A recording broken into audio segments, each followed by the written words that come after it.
30ویں دن کی دعا۔ بسم اللہ الرحمن الرحیم۔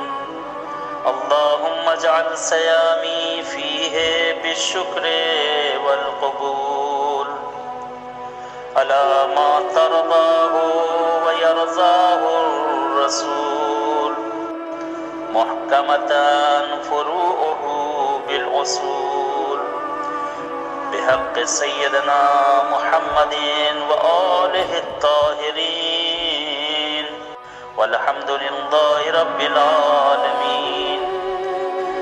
بار الہا، اس مہینے میں میرے روزے کو قابل قبول اور قابل اعتراف بنا دے، اس طرح کہ جس سے تو بھی راضی ہو اور تیرا رسول بھی راضی ہو، جس کی شاخیں اور اس کی جڑوں کو اتنا مضبوط بنا دے پروردگار کہ محکم اور مستحکم ہو جائیں، اور اس طرح سے مضبوط ہو کہ اصول دین اتنا محکم ہو کہ فروع دین بھی مضبوط ہو جائے۔